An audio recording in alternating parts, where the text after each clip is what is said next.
Pak na pak online ang mga hirit ng phenomenal box office star na si Vice Ganda matapos ang naging resulta ng eleksyon. Dito kasi ay ipinaliwanag kung ano-ano ang mga trabaho ng mga opisyal ng gobyerno tulad ng executive na tagapagpatupad ng mga batas at judiciary na nag-i-interpret ng mga batas. Paliwanag device, legislative, yan yung branch ng Kongreso at saka ng Senado. Ang trabaho talaga nila ay gumawa ng batas. Kaya dapat ang iboboto natin sa Kongreso at Senado ay yung gagawa ng batas. Yung may alam na gawing batas at may planong gumawa ng batas. Paglilinaw pa niya.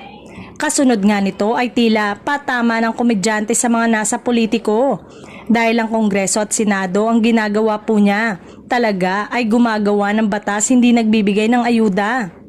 Ipinost din nyo ng mga netizen ng video clip ng nasabing segment ng It's Showtime at nilagyan ng caption na ang Kongreso at Senado ay gumagawa talaga ng batas, hindi namimigay ng ayuda. Ikinonek naman ito ng mga madlang people dahil sa kumakalat na pahayag ni Willie Revillame tungkol sa kanyang pagkatalo sa nakaraang eleksyon.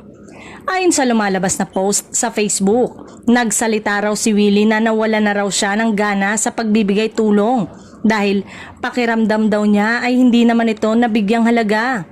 Nakaquote pa itong sinabi raw niya, as of now, kung tatanungin niyo ako, hindi ko alam kung kaya ko pa ituloy ang pagtulong sa mahihirap. Feeling ko kasi walang kwenta lahat ng aking ginagawa.